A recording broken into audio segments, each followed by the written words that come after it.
میں نے تمہیں 1000 بار سمجھایا ہے میری چیزوں کو ہاتھ مت لگایا کرو۔ تیمور نے ایک جھٹکے سے نمل کے ہاتھوں سے اپنی شرٹ کھینچی۔ خوف اور شرمندگی کے مارے نمل کی آنکھوں میں آنسو آ گئے تھے۔ وہ میں کیا بکری کی طرح میں لگائی ہوئی ہے؟ اور ابھی تک تم یہاں پر کھڑی کیا کر رہی ہو؟ نکلو یہاں سے، اپنی شکل گم کرو۔ تیمور اسے کھا جانے والی نظروں سے گھورتے ہوئے بولا۔ نمل اپنے آنسو پیتی ہوئی کمرے سے باہر نکلنے ہی لگی تھی کہ اپنے نام کی پکار پر ایک بار پھر سے رک گئی۔ اس نے سوالیہ نظروں سے تیمور کے چہرے کی طرف دیکھا، جس کے ماتھے پر ابھی بھی لاتعداد بل موجود تھے۔ شام کے وقت دادا جان تم سے ہم دونوں کے رشتے کی بات کریں گے۔ وہ یہ بول کر ایک لمحے کے لیے ٹھہرا۔ نمل کا دل زور سے دھڑکا تھا۔ یوں تو وہ جانتی تھی کہ تیمور کی اگلی بات کیا ہوگی، لیکن پھر بھی اپنے دل کے کسی کونے میں خوش فہمی کے دیے جلائے وہ اس کے بولنے کا انتظار کر رہی تھی۔ تم نے ہر حال میں اس رشتے سے انکار کرنا ہے۔ میں تم جیسی عورت کی شکل بھی نہیں دیکھنا چاہتا۔ تمہیں اپنی بیوی بنانا تو بہت دور کی بات ہے۔ یہ کہہ کر وہ اس کی طرف پیٹ کر کے کھڑا ہو گیا تھا۔ نمل کا دل کر رہا تھا کہ وہ دھاڑے مار مار کر رونا شروع کر دے، لیکن وہ اس انسان کے سامنے رو کر اپنے آنسوؤں کو بے مول نہیں کرنا چاہتی تھی۔ وہ خاموشی سے کمرے سے باہر نکل گئی۔ اس کے جانے کے بعد تیمور نے جھنجھلاتے ہوئے شرٹ زور سے صوفے پر پھینکی اور مضبوط قدم اٹھاتا ہوا ماریا کے کمرے کی طرف بڑھ گیا۔ ماریا بیگم ہمیشہ کی طرح اپنا ہار سنگھار کرنے میں مصروف تھی۔ یار ایک چھوٹا سا کام کرو، میری شرٹ تو استری کر دو۔ ماریا نے یہ سنا تو آنکھیں چھوٹی چھوٹی کر کے تیمور کو گھورنے لگی۔ تمہاری نوکر نہیں ہوں میں، جا کر کسی ملازمہ سے کہو۔ اس کے اس انداز پر تیمور ٹھٹک کر رکا۔ ملازمہ نہیں ہوں، لیکن میری ہونے والی بیوی تو ہو۔ فور گاڈ سیک تیمور، کیا تم مجھ سے اس لیے شادی کر رہے ہو تاکہ مجھے اپنی ملازمہ بنوا کر رکھو؟ اگر تمہارا ایسا کوئی بھی خیال ہے تو میں تمہیں شروع ہی سے بتا رہی ہوں کہ میں تمہاری ملازمہ بننے کے لیے ہرگز تمہاری زندگی میں شامل نہیں ہوں گی۔ اس سے پہلے کہ وہ مزید کچھ کہتی، تیمور بیزاریت سے اس کے چہرے کو دیکھتا ہوا کمرے سے باہر نکل گیا تھا۔ اس کے جانے کے بعد ماریا بھی اپنا سر جھٹک کر پھر سے چہرے پر ماسک لگانے میں مصروف ہو گئی تھی۔ اس کے لیے صرف ایک ہی ذات کی اہمیت تھی اور وہ تھی اس کی اپنی ذات۔ باقی کوئی جیے مرے ماریا کو فرق نہیں پڑتا تھا۔ تیمور کے کپڑے پریس نہیں تھے اور آج ملازم بھی نہیں آئی تھی۔ باقی حویلی میں جتنی بھی عورتیں تھیں آدھی بازار گئی ہوئی تھیں اور آدھی پارلر، کیونکہ آج حویلی میں ایک بہت بڑی دعوت تھی۔ تیمور صاحب اپنی اسٹڈیز کمپلیٹ کر کے 4 سالوں کے بعد پاکستان آئے تھے اور انہی کی آمد کی خوشی میں دادا جان نے گرینڈ پارٹی کا اہتمام کیا تھا، جس میں نہ صرف خاندان والوں کو بلکہ گاؤں کے بھی بڑے بڑے لوگوں کو دعوت دی گئی تھی۔ تیمور اچھی طرح سے جانتا تھا کہ یہ پارٹی کس کے لیے منعقد کی جا رہی ہے۔ وہ دادا جان کو 1000 بار کہہ چکا تھا کہ وہ نمل سے شادی نہیں کرنا چاہتا۔ نمل اس سے ایک آنکھ بھی نہیں بھاتی تھی۔ وہ اسے دیکھتا تو اس کا خون غصے سے کھولنے لگتا تھا۔ اس کے پیچھے بھی کئی وجوہات تھیں۔ اس کے بقول نمل سے زیادہ کریکٹر لیس لڑکی اس پوری دنیا میں کوئی نہیں تھی، اور وہ اکثر اس بنیاد پر اس کو طعنے بھی دیتا تھا، حقیقت جانے بغیر کہ وہ ہر بار اس کو ٹارچر کرتا تھا اور اس کو ذہنی تکلیف پہنچاتا تھا۔ آج بھی نمل صرف تائی جان کے کہنے پر ہی اس کے کپڑے پریس کر رہی تھی۔ صبح جب تائی جان بازار کے لیے نکل رہی تھی تب انہوں نے نمل کو ہدایت کر دی تھی کہ میرے پیچھے حویلی میں صرف تم اور ماریا ہی ہوگے۔ ماریا سے تو مجھے کسی چیز کی بھی امید نہیں ہے۔ تم خود ہی بیٹا اس کو کپڑے پریس کر دینا، ورنہ وہ بہت غصہ کرے گا۔ نمل بھی صرف اسی وجہ سے ہی اس کے کمرے میں گئی تھی، ورنہ اسے بلا وجہ ذلیل ہونے کا کوئی شوق نہیں تھا۔ ابھی بھی وہ سب کو چھوڑ چھاڑ کر اپنے کمرے کی بالکنی میں کھڑی لان کا منظر دیکھ رہی تھی۔ ماریا اور تیمور ایک بار پھر سے لان میں کرسیاں سجا کر بیٹھے ہوئے تھے۔ تیمور کی اس کی طرف پشت تھی اور اسی وجہ سے تیمور اس کا چہرہ نہیں دیکھ پا رہا تھا، جبکہ ماریا وقفے وقفے سے نظر اٹھا کر نمل کو دیکھتی اور عجیب سے انداز میں مسکراتی۔ نمل سے زیادہ دیر تک یہ دیکھا نہیں گیا، وہ پلٹ کر اپنے بیڈ پر جا کر بیٹھ گئی۔ یا اللہ، میں نے اس انسان سے کیوں محبت کی؟ اگر وہ میرے لیے نہیں بنا تھا تو کیوں میں نے اس کو اس قدر چاہا؟ وہ اپنے ہاتھوں کی لکیروں کو گھورتے ہوئے چھوٹے بچوں کی طرح پھوٹ پھوٹ کر رو رہی تھی۔ بچپن سے لے کر اب تک اس کے ساتھ یہی تو ہوتا آیا تھا۔ بقول اس کے جس چیز سے وہ سب سے زیادہ محبت کرتی تھی وہ چیز اس سے چھن جاتی تھی۔ پہلے اس کی جان سے عزیز ماما اس سے دور چلی گئی، پھر اس کے بابا جان کا کینسر کی وجہ سے انتقال ہو گیا اور اب تیمور، وہ بھی اس سے دور ہو رہا تھا۔ شام کے وقت مہمان حویلی میں جمع ہونا شروع ہو گئے تھے۔ ہر طرف گہما گہمی تھی، ساری لڑکیاں اپنی تیاریوں میں مصروف تھیں۔ کسی کو اپنے بال سٹریٹ کرنے کی جلدی تھی اور کسی کو میک اپ مکمل نہیں ہو رہا تھا۔ تو اس دوران نمل خاموشی سے ایک کونے میں کھڑی اپنی باری کا انتظار کر رہی تھی۔ اس کی بیسٹ فرینڈ بانو نے ہی اس کو مشورہ دیا تھا کہ تم بال سٹریٹ کرو، تمہارے لمبے کھلے بال تم پر بہت سوٹ کریں گے۔ اس کے چہرے پر میک اپ کے نام پر صرف آنکھوں میں کاجل اور لبوں پر ہلکی سی لپسٹک تھی۔ اس کے گال قدرتی لال تھے اور اس سادگی میں بھی وہ غضب ڈھا رہی تھی۔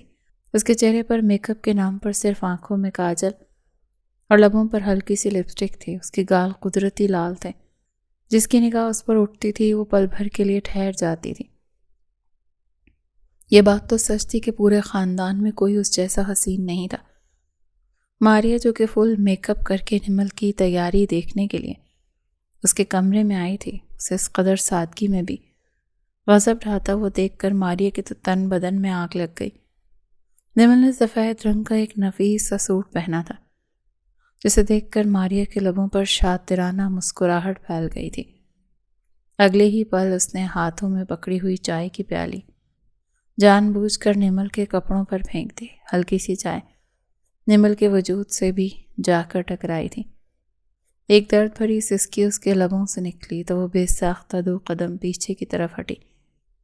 بانو یہ منظر اپنی آنکھوں سے دیکھ رہی تھی۔ وہ تیزی سے چلتی ہوئی ماریا کے پاس آئی اور اسے پیچھے کی طرف دھکا دیتے ہوئے بولی، یہ کیا بدتمیزی ہے؟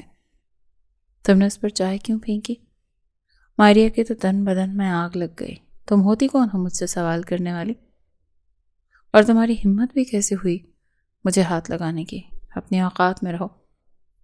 ماریا نے بھی اسے دھکا دینا چاہا تو تائی نے آگے بڑھ کر ان دونوں کو ایک دوسرے سے الگ کر لیا۔ نمل خاموشی سے کھڑی تماشا دیکھ رہی تھی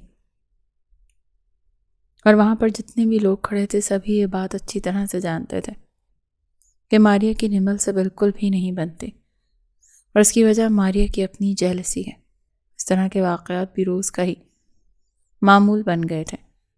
نمل کو بہت زیادہ رونا آ رہا تھا۔ یہ ڈریس اس کو دادا جان نے اس کی لاسٹ برتھ ڈے پر گفٹ کیا تھا، جسے اس نے ایک بار بھی نہیں پہنا تھا۔ ماریا نے اس کا بھی ستیہ ناش کر دیا۔ اس کا تو پارٹی پر بھی جانے کا دل نہیں کر رہا تھا۔ بانو سے سر درد کا بہانہ بنا کر وہ اپنے کمرے میں آ کر بیٹھ گئی تھی۔ باہر سے ہنسنے کھیلنے کی آوازیں آ رہی تھیں۔ نمل ہر چیز کو نظر انداز کرتی ہوئی اپنی توجہ کتاب کی طرف مرکوز کر رہی تھی، مگر اس میں بار بار ناکام ہو رہی تھی۔ اچانک ہی دروازے پر دستک ہوئی۔ اسے لگا تھا کہ بانو آئی ہے۔ جیسے اس نے دروازہ کھولا، تیمور تیزی سے کمرے کے اندر داخل ہوا۔ اس نے نمل کو کچھ سوچنے سمجھنے کا موقع دیے بغیر اس کے بازو پکڑی اور زور سے اس کی کمر کے ساتھ پن کرتے ہوئے اسے دیوار کے ساتھ لگا لیا۔ ایک درد بھری سسکی نمل کے لبوں سے نکلی۔ آنسو اس کی آنکھوں سے نکلنے کے لیے بےتاب ہو گئے۔ آواز نہ نکلے تمہاری، ورنہ جان سے مار دوں گا، تیمور اس کے کانوں میں جھکتے ہوئے خونخوار انداز میں غراتے ہوئے کہا۔ میں نے تمہیں کیا سمجھایا تھا لڑکی؟ دادا جان کو اس شادی سے انکار کرنا۔ میں تمہیں 1000 بار بتا چکا ہوں، میں تم جیسی 3rd کلاس اور کریکٹر لیس لڑکی کے ساتھ کوئی بھی تعلق نہیں بنانا چاہتا۔ تمہیں میری ایک بار کہی کوئی بات سمجھ میں کیوں نہیں آتی؟ تیمور کی گرفت مضبوط ہوتی جا رہی تھی۔ پلیز مجھے چھوڑے، مجھے درد ہو رہا ہے، اور آپ کو کوئی حق نہیں ہے اس طرح سے میرے نزدیک آنے کا۔ نمل نے پورا زور لگا کر اس کے سینے پر دھکا دیا، مگر وہ دشمن جہاں تو اپنی جگہ سے 1 انچ بھی نہیں ہلا تھا۔ جہاں تم نے اتنے مردوں کو حق دیا ہوا ہے، وہاں ایک چھوٹا سا حق مجھے بھی دے دو۔ وعدہ کرتا ہوں زیادہ کچھ بھی نہیں کروں گا۔ خباثت بھرے انداز میں اس کی آنکھوں میں دیکھتا ہوا تیمور زہر خوند لہجے میں بولتا اس کی ریڑھ کی ہڈی میں سنسناہٹ دوڑا گیا تھا۔ نمل کی آنکھیں پھٹی کی پھٹی رہ گئی تھی۔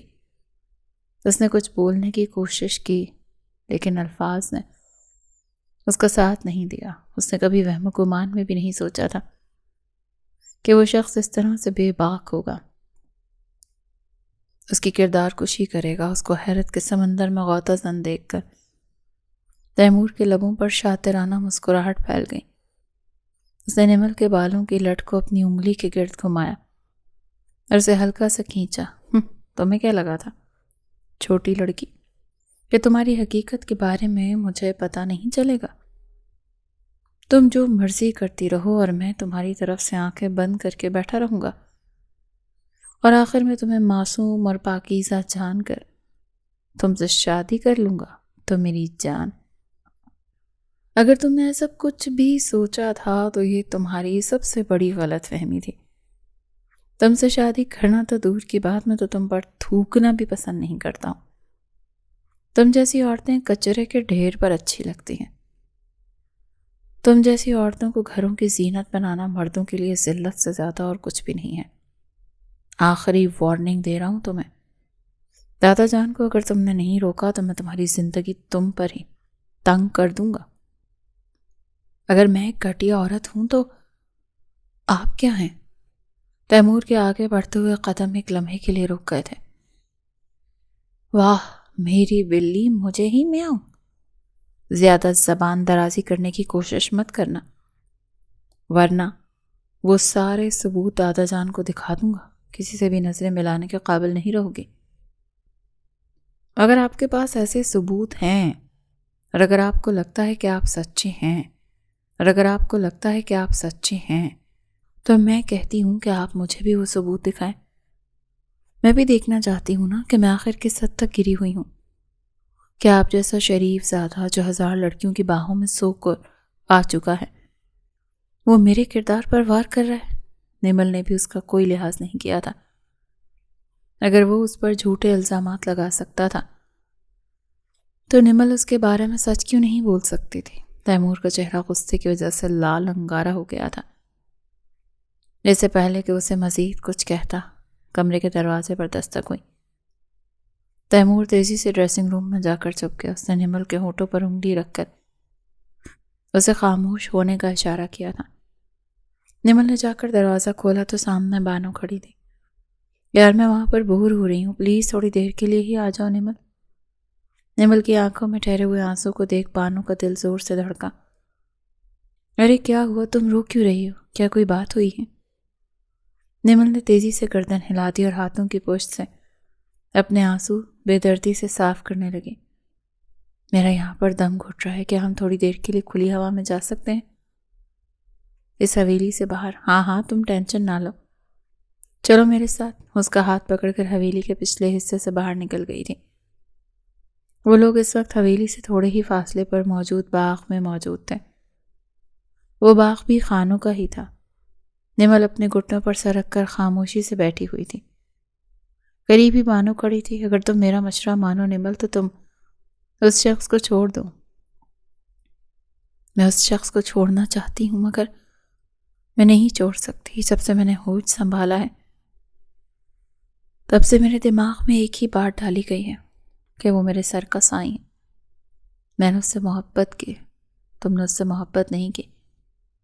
تم اس شخص سے محبت ہے جو تم نے اس کے حوالے سے اپنے دماغ میں قائم کیا ہوا ہے۔ تم جیسا سوچ رہی تھی وہ شخص ویسا نہیں ہے۔ وہ تمہیں بے حد تکلیف پہنچائے گا۔ وہ تم سے تمہاری خوشیاں، تمہارا سکون چھین لے گا۔ وہ تمہارے قابل نہیں ہے نمل۔ بانو نے اپنے الفاظ پر زور ڈالتے ہوئے کہا۔ تو وہ جواب میں عجیب سے انداز میں ہنسنے لگی۔ مجھے تو آج وہ کہہ رہا تھا کہ میں اس کے قابل نہیں ہوں۔ وہ سمجھتا ہے کہ میں ایک 3rd کلاس اور کریکٹر لیس لڑکی ہوں۔ بانو اس سے پہلے کہ مزید کچھ کہتی، اچانک انہیں فائرنگ کی آواز سنائی دی۔ نمل نے خوف سے بانو کا ہاتھ مضبوطی سے پکڑ لیا۔ ریلیکس ہو جاؤ، کچھ بھی نہیں ہے۔ مجھے لگ رہا ہے کہ باہر کچھ آدمی کھڑے ہیں، یقیناً وہ لوگ شکار کرنے کے لیے جا رہے ہیں۔ بانو نے اس کے کاندھے کو تھپکتے ہوئے کہا۔ وہ نمل کی خالہ کی بیٹی تھی اور نمل کی بچپن کی سہیلی بھی تھی، اس کے دکھ سکھ کی ساتھی۔ کافی دیر بعد جب خاموشی چھا گئی تو وہ دونوں دبے پاؤں باغ سے باہر نکلی تھی۔ سردار حشام خان جو کہ دیوار کے ساتھ ٹیک لگا کر کھڑا اپنے دوست کے آنے کا انتظار کر رہا تھا، وہ باغ سے نکلتی کالے رنگ کے لباس میں ملبوس اس حسینہ کو دیکھ کر دنگ رہ گیا جس کے چہرے پر اسٹریٹ لائٹ کی روشنی پڑ رہی تھی اور اس کا چہرہ کسی حور کے چہرے کے جیسا معلوم ہو رہا تھا۔ حشام کو لگا تھا کہ اس کا دل سینے سے نکل کر باہر آ جائے گا۔ آج سے پہلے اس کی زندگی میں بے تحاشا لڑکیاں آئی تھیں، وہ ملکوں کی سیر کر چکا تھا اور ہزاروں لوگوں سے مل بھی چکا تھا، لیکن اس طرح کا پاکیزہ اور معصوم حسن وہ اپنی زندگی میں پہلی بار دیکھ رہا تھا۔ نمل جو کہ اونچی نیچی جگہ ہونے کی وجہ سے بہت سنبھل کر قدم رکھ رہی تھی، اچانک ہی اس کے پاؤں کو ٹھوکر لگی اور وہ توازن برقرار نہ رکھنے کی وجہ سے زمین پر گر گئی۔ بانو جو کہ کافی آگے جا چکی تھی، نمل کی چیخ سن کر فوراً سے پلٹ کر اس کی طرف بھاگی تھی۔ تم ٹھیک تو ہو؟ اس نے تشویش بھرے انداز میں پوچھا۔ مجھے لگ رہا ہے میرے پاؤں کا ناخن اکھڑ گیا، نمل نے سسکتے ہوئے جواب دیا۔ شام کو لگ رہا تھا اس لڑکی کو حشام کی نظر لگ گئی۔ پہلے اس نے سوچا کہ وہ وہاں سے چلا جائے، لیکن پھر قدم خود بخود ان دونوں لڑکیوں کی طرف بڑھنے لگے۔ آپ لوگ یہاں پر رات کے اس وقت کیا کر رہی ہیں؟ ایک انجان مردانہ آواز سن کر وہ دونوں ہی خوف سے پلٹی تھی۔ سامنے سردار حشام کھڑا تھا جس کو دیکھ بانو کا چہرہ لٹھے کی مانند سفید ہو گیا۔ وہ حشام کو پہچانتی ہی نہیں تھی بلکہ بہت اچھے طریقے سے جانتی تھی۔ اپنے بابا اور تایا جان سے اس نے حشام کے بہت چرچے سن رکھے تھے۔ وہ یہ بھی جانتی تھی کہ ان کے خاندان کی حشام خان کے خاندان کے ساتھ برسوں کی دشمنی چلی آ رہی ہے۔ آپ سے مطلب جناب؟ آپ یہاں سے جائیں، بانو نے اسے تیزی سے جواب دیا اور نمل کا بازو پکڑ کر اسے اٹھانے کی کوشش کی، لیکن نمل کے لیے ایک قدم اٹھانا مشکل ہو رہا تھا۔ وہ لڑکھڑا کر پھر سے گر پڑی۔ اب کی بار حشام نے مضبوطی سے لب بھینچ لیے تھے۔ اگر آپ لوگ کہیں تو میں آپ کی مدد کر سکتا ہوں، میرے پاس گاڑی موجود ہے، یہاں سے تھوڑی ہی دور کھڑی ہے۔ آپ انہیں سہارا دے کر میری گاڑی تک لے آئیں، میں آپ کو آپ کے گھر تک ڈراپ کر دوں گا، آپ بس مجھے ایڈریس بتا دیں۔ حشام نے انہیں کھلے عام آفر کی تھی۔ اس کی نظریں بار بار بھٹک کر نمل کے چہرے پر جا کر ٹھہر رہی تھی۔ بانو کو تو اس قدر ٹھنڈ میں بھی پسینہ آنے لگا تھا۔ اپنے ماتھے پر آئے ہوئے پسینے کے چند قطرات اس نے صاف کیے اور اسے دو ٹوک انداز میں جواب دیا۔ میں نے آپ کو کہا ہے نا جناب، آپ یہاں سے جائیں، ہمیں آپ کی مدد نہیں چاہیے۔ اس بار وہ پہلے سے بھی زیادہ روڈ ہو کر بولی تھی۔ نمل اس دوران مسلسل خاموش تھی۔ اس وقت بانو نے نمل کے کانوں میں سرگوشی بھی کی تھی۔ تمہیں پتہ ہی یہ سردار حشام ہے، ہمارا سب سے بڑا دشمن۔ بانو کی آواز اس قدر اونچی تھی کہ سردار حشام نے آسانی سے سن لیا تھا۔ وہ عجیب سے انداز میں مسکرا دیا۔ آپ فکر مت کریں، میں دشمنوں کی عورتوں سے بدلہ نہیں لیتا ہوں، یہ میری روایات کے خلاف ہے۔ اب کی بار نمل اور بانو دونوں کی حالت غیر ہونے لگی۔ نمل نے بڑی مشکل سے ہمت کی، لڑکھڑاتی ہوئی چلنے لگی، لیکن حویلی یہاں سے کافی دور تھی۔ اسے لگ رہا تھا وہ تکلیف کے مارے راستے میں ہی بے ہوش ہو جائے گی۔ حشام نے آگے بڑھ کر بانو کے ہاتھوں سے نمل کا ہاتھ چھڑایا اور اسے کچھ بھی سوچنے سمجھنے کا موقع دیے بغیر اپنے بازو میں اٹھا لیا۔ آپ بھی گاڑی میں آ کر بیٹھ جائیں، بانو کو کہتا وہ تیز تیز قدم اٹھاتا۔ اپنے بازو میں اٹھا لیا، آپ بھی گاڑی میں آ کر بیٹھ جائیں۔ اپنی گاڑی کی طرف بڑھ گیا۔ اس نے بہت ہی احتیاط سے نمل کو پچھلی سیٹ پر بٹھایا۔ بانو پورا راستہ اس کو گائیڈ کرتی آئی تھی۔ اس کی تو حشام سے کافی اچھی بات چیت بھی ہو گئی تھی۔ آپ تو باتوں سے کافی اچھے لگ رہے ہیں. میں نے تو آپ کے بارے میں جتنا سنا تھا آپ اتنے برے بھی نہیں ہیں. میں برا اس وقت بنتا ہوں جب بات میرے حق پر آتی ہے، اور ابھی آپ کے خاندان کے مردوں نے ہماری زمینوں پر ناحق قبضہ کیا ہوا ہے. جب میں اپنا حق وصول کروں گا تب آپ کو میرے برے پن کا احساس ہوگا، اور میں یہ بات یقین کے ساتھ کہہ سکتا ہوں کہ تب آپ کو مجھ سے شدید نفرت ہو جائے گی. آپ لوگ میرا یہ احسان بھی بھول جائیں گے. یہ کہہ کر اس نے پھر سے فرنٹ مرر میں نمل کو دیکھا تھا، جو کہ خاموشی سے سیٹ کے ساتھ ٹیک لگا کر بیٹھی اپنی دھڑکنوں کی رفتار کو محسوس کر رہی تھی. اس کا دل معمول سے ہٹ کر بہت ہی تیزی کے ساتھ دھڑک رہا تھا، اور اس کی وجہ یہ تھی کہ آج سے پہلے کوئی بھی مرد اس کے نزدیک نہیں آیا تھا. گاڑی حویلی کے پچھلے حصے کے سامنے جا کر رکی تھی. بانو نے نمل کو سہارا دیا اور وہ دونوں حویلی کے اندر داخل ہو گئے. حشام کی نظروں نے کافی دور تک ان کا پیچھا کیا تھا. یہ لڑکی مجھے پسند آ گئی ہے، اس کو تو اب میں حاصل کر کے ہی رہوں گا. اپنے آپ سے عہد کرتا ہوا وہ واپس پلٹ گیا. نمل اور بانو دبے قدموں کے ساتھ حویلی کے اندر داخل ہوئی تھی. ابھی تک فنکشن ویسے ہی چل رہا تھا. تیمور باہر ماریہ کے ساتھ کھڑا خوش گپیوں میں مصروف تھا. دادا جان کی نظر اچانک ہی نمل کی طرف اٹھی تو اس کے چہرے پر تکلیف کے آثار دیکھ کر وہ بھی تڑپ اٹھے تھے. کیا ہوا ہے؟ تم ٹھیک تو ہو؟ اس کے پاؤں کی حالت دیکھ کر دادا جان نے فوراً سے ہی ڈاکٹر کو بلوایا تھا. نمل کے پاؤں کی مرہم پٹی کی گئی تھی اور فنکشن بھی وہیں پر ہی برخاست ہو گیا تھا. رات کے وقت سب گھر والے بیٹھے ہوئے تھے تب دادا جان نے نمل اور تیمور کی شادی کا اعلان کیا تھا. ان دونوں کی بات انہوں نے بچپن میں ہی طے کر دی تھی، اور جب تیمور یہاں سے باہر تعلیم کے سلسلے میں جا رہا تھا تب بھی انہوں نے اسے دو ٹوک انداز میں کہا تھا کہ نمل سے ہی تمہاری شادی ہوگی. اس وقت تیمور کو مسئلہ نہیں تھا کیونکہ وہ نمل کی اصلیت سے واقف نہیں تھا. ان 4 سالوں میں اس کے بارے میں بہت کچھ جان گیا تھا. اس کے دل میں نمل کے لیے جو تھوڑی بہت ہمدردی تھی وہ بھی ختم ہو چکی تھی، اور وہاں پر صرف اور صرف نفرت تھی. تیمور نے دادا جان کے فیصلے سے اختلاف کیا اور اس وقت بھی نمل سے شادی کرنے سے انکار کر دیا. دادا جان نے اسے دھمکی دی تھی کہ میں تمہیں اپنی جائیداد سے بے دخل کر دوں گا اور تمہیں حویلی کی جائیداد میں سے ایک پھوٹی کوڑی بھی نہیں ملے گی. سرداری کی پگڑی بھی تمہارے سر سے اتار کر تمہارے چھوٹے بھائی کے سر کے اوپر رکھ دی جائے گی. یہ سن کر تیمور نے زندگی پہلی بار اپنے آپ کو بے بس ہوتا محسوس کیا تھا. دادا جان نے نمل سے جب اس کی مرضی طلب کی تو نمل نے حامی بھر لی تھی. وہ سب لوگوں کے سامنے دادا کو شرمندہ نہیں کرنا چاہتی تھی کیونکہ دادا جان پہلے ہی اسے اس بارے میں گزارش کر چکے تھے.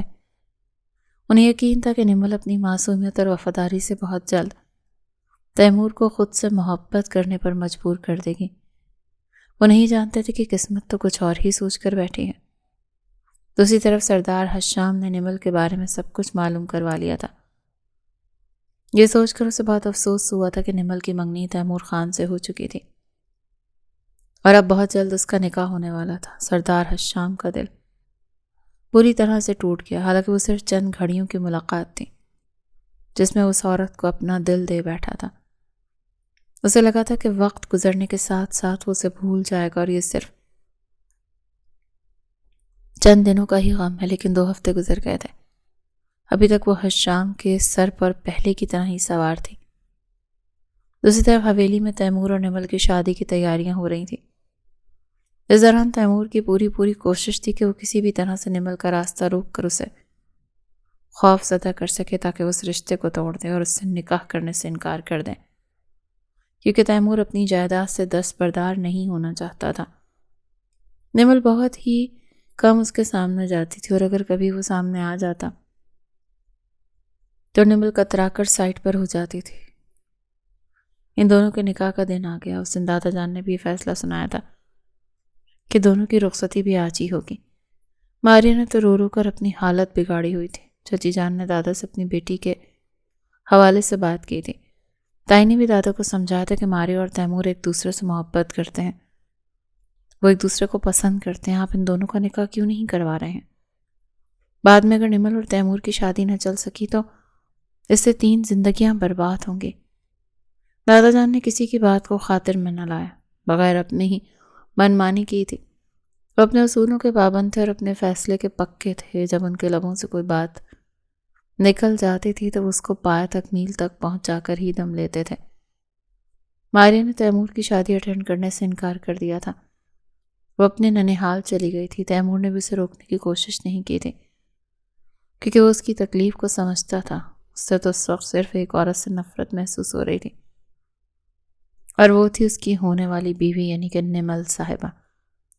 اس کا بس چلتا تو اس کا گلا گھونٹ کر اس کا کام تمام کر دیتا. دادا کے سامنے اس نے نمل کی کردار کشی کرنے کی کوشش کی تھی. اس کا بس چلتا تو وہ اس کا گلا گھونٹ کر اس کا کام تمام کر دیتا.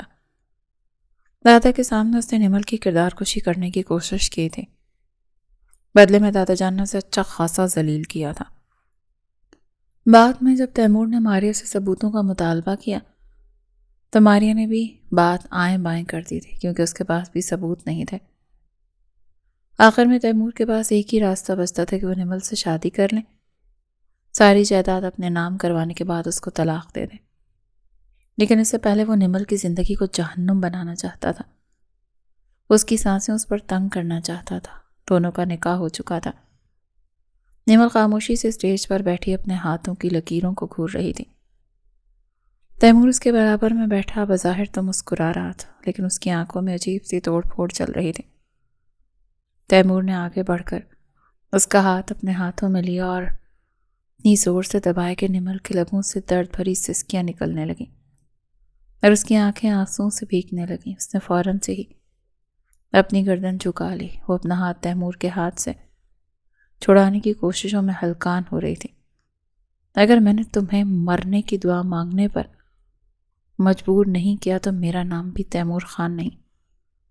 تم سوچ بھی نہیں سکتی ہو کہ تم نے اپنے ساتھ کتنا بڑا ظلم کیا ہے مسز تیمور. ایک ایک لفظ کو چباتا ہوا وہ واقعی میں نمل کو خوفزدہ کر گیا تھا.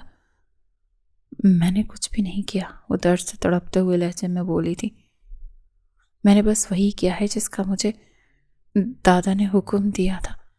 میں ان کے حکم کی خلاف ورزی نہیں کر سکتی تھی.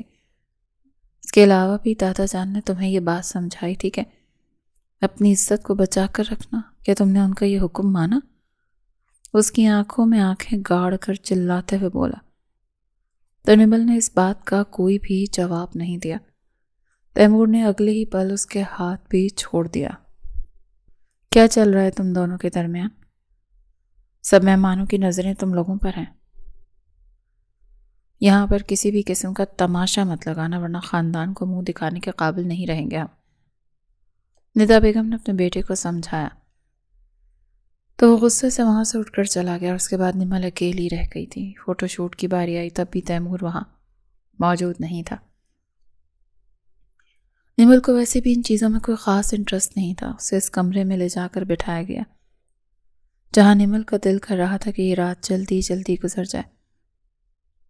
وہ دل ہی دل میں یہ بھی دعائیں کر رہی تھی کہ تیمور کمرے میں نہ آئے کیونکہ وہ جانتی تھی کہ جیسے ہی وہ آئے گا اس پر ایک بار پھر سے جنون طاری ہو جائے گا. وہ بیڈ پر بیٹھی ہوئی تھی جب اس کی نظر شیشے پر نظر آنے والے اپنے عکس پر پڑی تو اس نے بے اختیار اپنے چہرے پر ہاتھ پھیرا اور غیر محسوس انداز میں اپنا موازنہ ماریہ سے کرنے لگی. اس نے ہر لحاظ سے اپنے آپ کو ماریہ سے بہتر پایا تھا. وہ صرف ایک چیز سے مار کھا گئی تھی. اس نے زمانے بھر کی چالاکیاں نہیں آتی تھی, نہ ہی اسے دوسروں کی کردار کشی کرنے کا شوق تھا. اسے ان چیزوں سے ڈر لگتا تھا اور ماریہ انہی چیزوں کی وجہ سے اس سے ایک ہاتھ آگے تھی. بچپن سے لے کر وہ اب تک نمل سے جلتی آئی تھی کیونکہ جب نمل چھوٹی تھی تب بھی وہ سب کی لاڈلی تھی. چونکہ وہ اکلوتی بھی تھی اسی لیے اس کے بابا دنیا کی ہر چیز اس کے قدموں میں لا کر رکھتے تھے.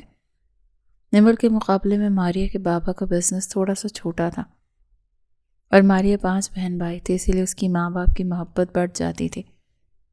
نمل اکیلی ہی اپنے ماں باپ کی محبت کی حقدار تھی اور یہی چیز ماریہ کو غصہ دلاتی تھی. وہ بچپن سے ہی اس سے ضد کرتی تھی. جب نمل کے ماں باپ کا انتقال ہوا تو وہ کھلے عام اس سے نفرت کا اظہار کرنے لگے.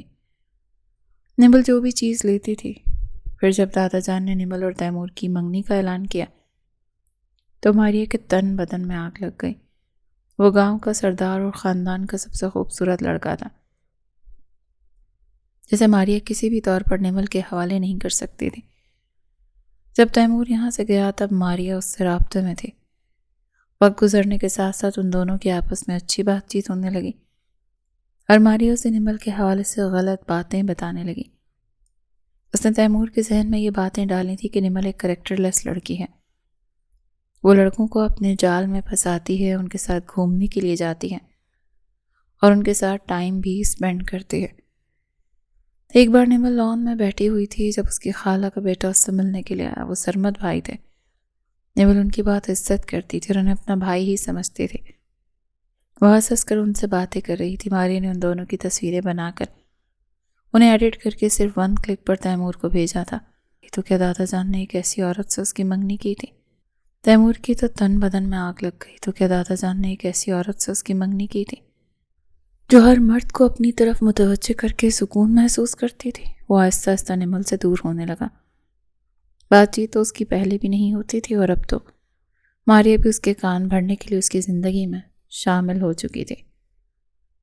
جب اپنی تعلیم مکمل کر کے پاکستان واپس آیا تب اس کے ذہن میں صرف ایک ہی بات تھی کہ وہ نمل سے چھٹکارا حاصل کرے گا اور ماریہ سے شادی کرے گا۔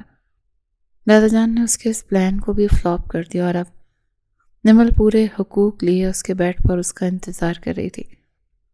اچانک ہی کمرے کا دروازہ کھلا۔ وہ مضبوط چلتا ہوا کمرے کے اندر داخل ہوا۔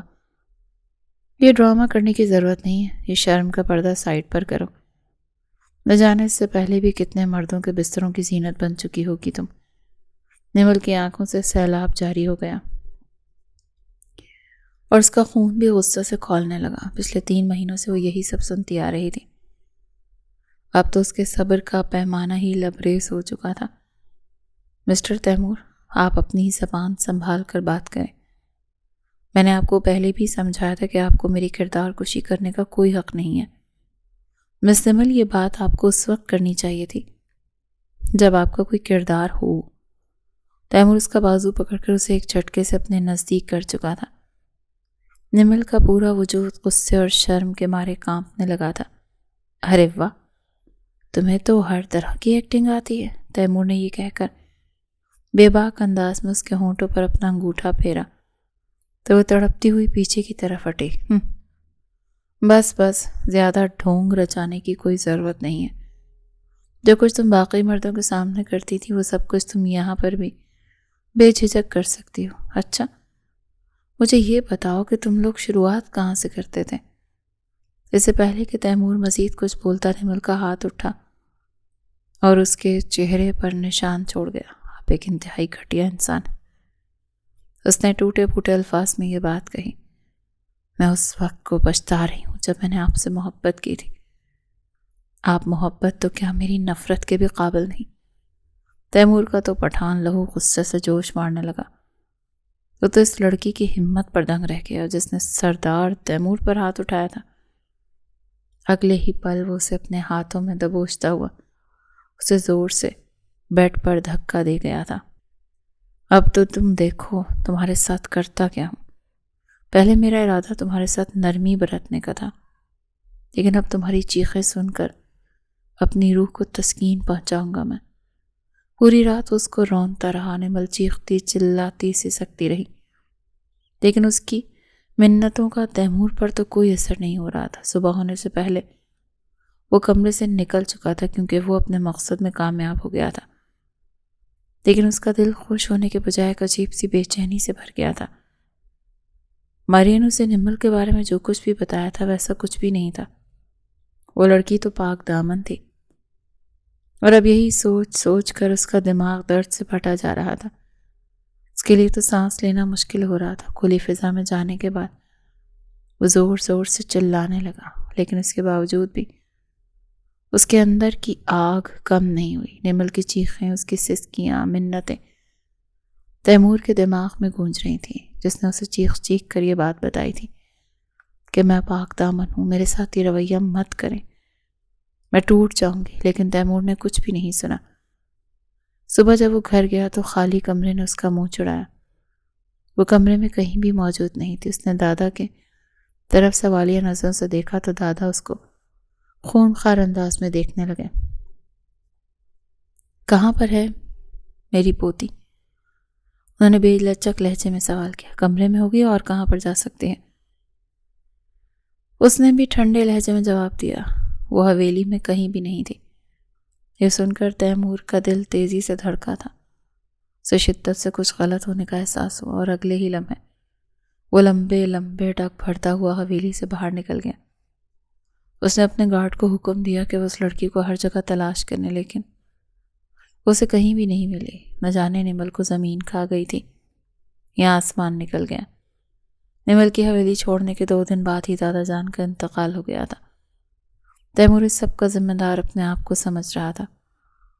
تھوڑا سا وقت مزید گزرا تو تیمور نے ماریہ سے نکاح کر لیا، لیکن اس سے شادی کر کے تیمور کو اپنی بہت سی غلطیوں کا احساس ہو گیا۔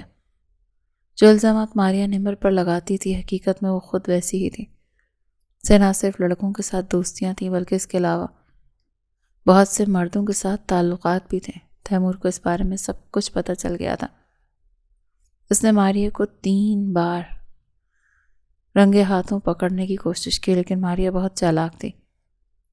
وہ ہر بار بچ نکلتی تھی، اور اب اس کا دل بھی تیمور سے بھرتا چلا جا رہا تھا۔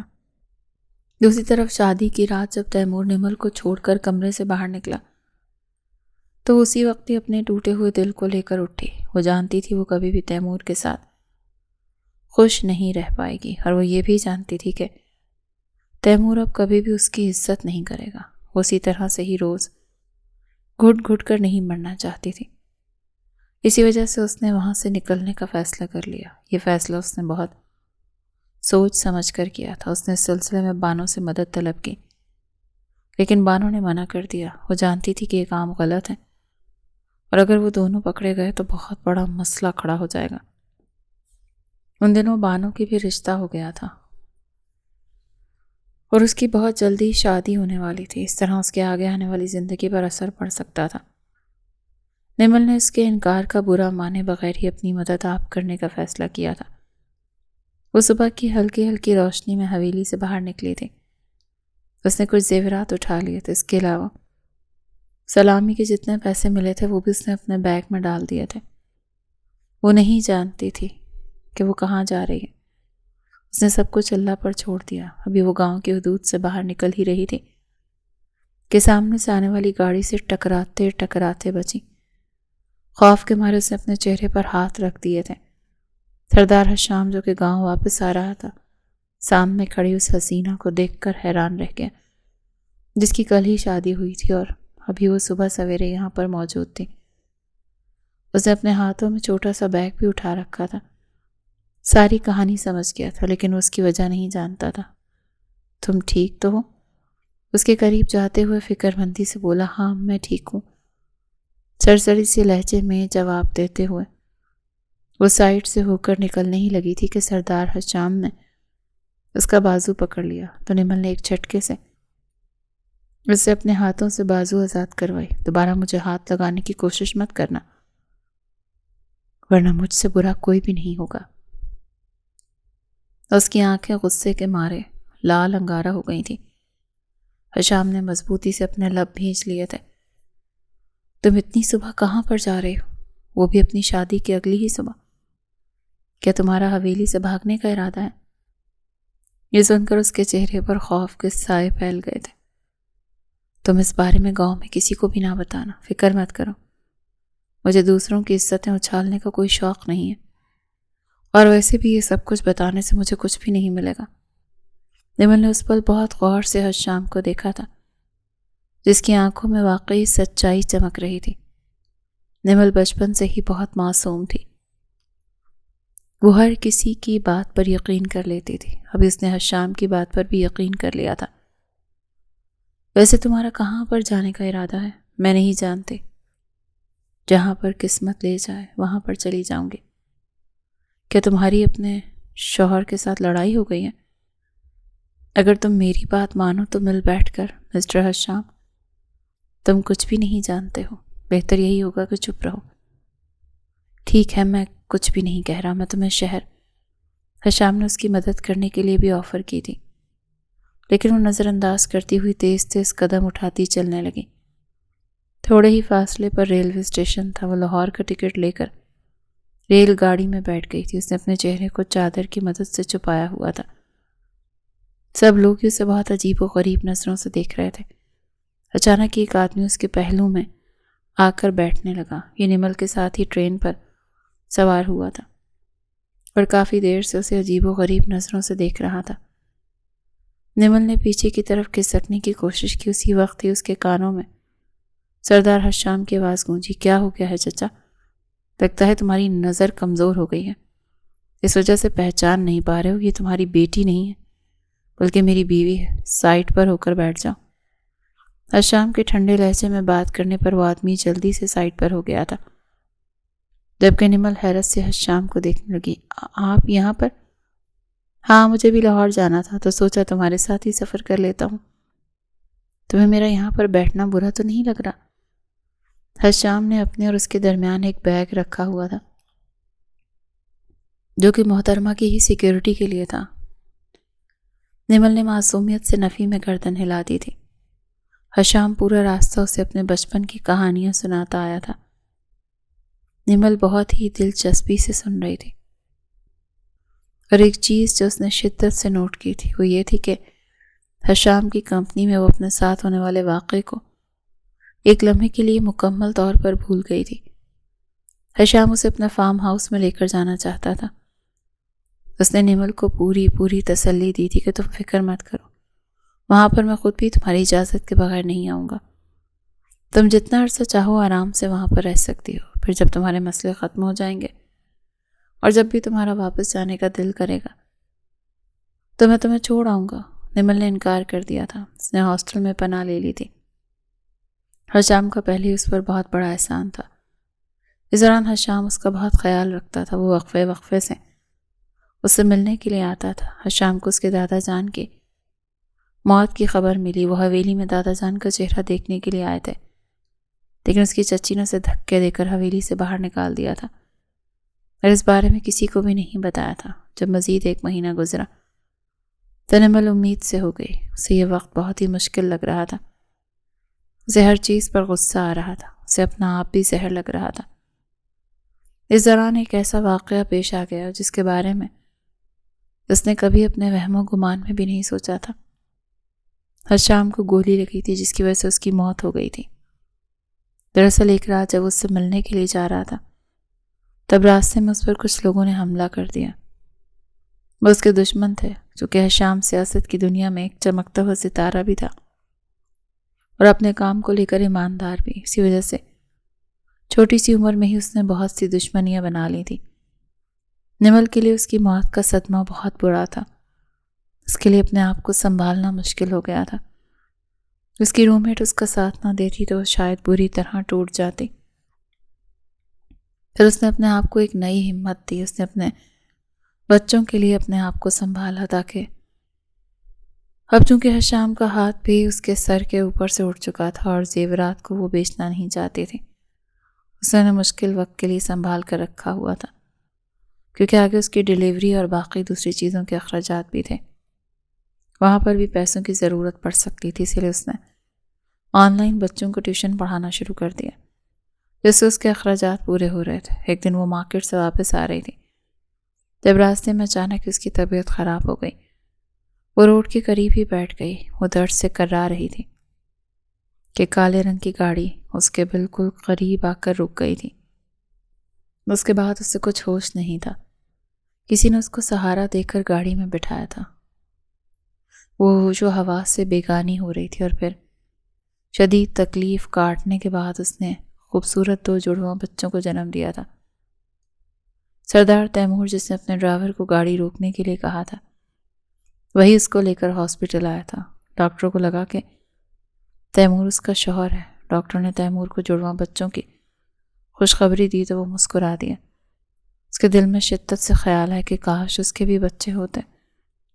اسے بچوں کا بہت شوق تھا، لیکن ماریہ نے اسے صاف سمجھا دیا تھا کہ وہ اس کا ایسا کوئی بھی شوق پورا نہیں کرے گی۔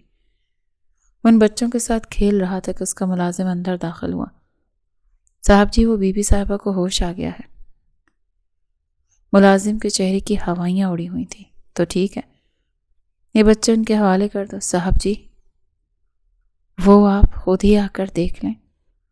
یہ کہتا وہ ملازم پلٹ گیا۔ جب تیمور اس کمرے کے اندر داخل ہوا تو اسے لگا کہ اس کے قدموں کے نیچے سے زمین سرک گئی۔ بیڈ کے ساتھ ٹیک لگا کر بیٹھی ہوئی لڑکی کوئی اور نہیں بلکہ نمل تھی، جس کو وہ پچھلے 10 مہینوں سے پاگلوں کی طرح تلاش کر رہا تھا، اور اس کی گود میں جو بچے موجود تھے وہ کسی اور کے نہیں بلکہ اس کا اپنا خون تھا۔ نمل بھی اسے دیکھ کر خوف سے تھر تھر کانپنے لگی تھی۔ اپنے بیٹوں کو اس ظالم شخص کے ہاتھوں میں دیکھ کر اس کا دل تکلیف سے تڑپنے لگا تھا۔ میرے بچے میرے حوالے کرو، خبردار جو تم نے میرے بچوں کو کچھ بھی کہا، وہ اونچی آواز میں چلاتے ہوئے بولی۔ نمل، تیمور کے لب ہولے سے پڑ پڑائے تھے۔ شور کی آواز سن کر ڈاکٹر بھی روم میں آ گئے۔ نمل اپنے بچوں کو اپنی گود میں لینے کے لیے مچل رہی تھی۔ ڈاکٹر نے تیمور کو باہر نکلنے کے لیے کہا تو اس سنجیدگی سے بولا، میں اس کا شوہر ہوں اور ان بچوں کا باپ ہوں۔ میری اپنی بیوی کے ساتھ ایک چھوٹی سی لڑائی ہو گئی تھی، ہم دونوں کی ناراضگی چل رہی ہے، لیکن آپ ٹینشن نہ لیں، میں اپنی بیوی کو منا لوں گا۔ ڈاکٹر چپ ہو گیا تھا۔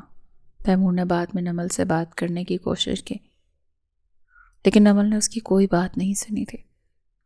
وہ تو اس کی شکل تک دیکھنے کو تیار نہیں تھی۔ اس کی نظروں کے سامنے ابھی بھی اس رات کے مناظر گھوم رہے تھے۔ وہ بچوں کو لے کر ہاسٹل واپس جانا چاہتی تھی لیکن تیمور اسے زبردستی اپنے فارم ہاؤس لے کر آیا تھا۔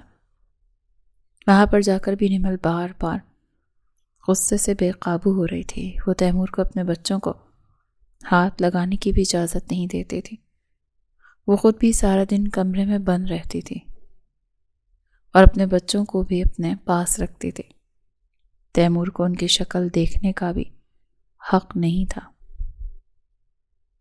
لیکن اس کے باوجود وہ صبر کر رہا تھا۔ وہ جانتا تھا کہ ایک نہ ایک دن نمل اسے ضرور معاف کر دے گی۔ وہ اس کا ہر طرح سے خیال رکھنے کی کوشش کرتا تھا اور اپنے بچوں کے لیے بھی ہر روز نئی نئی چیزیں لاتا تھا۔ جہاں تک ماریہ کا سوال تھا تو وہ اپنے نئے عاشق سے اظہار محبت کر کے تیمور سے طلاق لے چکی تھی۔ تیمور کو اس وقت پھر سے اپنی غلطی کا احساس ہوا تھا، لیکن خدا کا شکر تھا کہ وہ عورت اس کی زندگی سے جا چکی تھی۔ بعد میں جب تیمور کی ماں کو نمل کے بارے میں پتہ چلا تو وہ بھی فارم ہاؤس میں آ گئی۔ نمل نے ان سے بھی کوئی بات نہیں کی تھی۔ وہ حویلی کے کسی شخص کی شکل بھی دیکھنا نہیں چاہتی تھی۔ وہ بس چاہتی تھی کہ یہاں سے بھاگ جائے۔ ایک رات جب اس نے کوشش کی تو راستے میں اسے کچھ آوارہ لڑکوں نے روک لیا۔ ان میں سے ایک لڑکے نے زبردستی اس کا بچہ چھین لیا تھا۔ اس سے پہلے کہ اس کے سینے سے لگے اس کے دوسرے بچے کو بھی الگ کرتے تیمور وہاں پر آ گیا۔ تیمور کو دیکھتے ہی وہ لڑکے وہاں سے بھاگ گئے اور تب نمل کو اس چیز کا احساس ہوا تھا کہ وہ چاہے کچھ بھی کر لیں لیکن کبھی بھی اکیلے اپنے بچوں کی اس طرح سے حفاظت نہیں کر پائے گی جو تحفظ اسے تیمور کے ہوتے ہوئے حاصل ہے۔ اس رات اس نے اس بارے میں بہت زیادہ سوچا تھا۔ تیمور بھی اسے خاموشی سے گھر واپس لے آیا تھا۔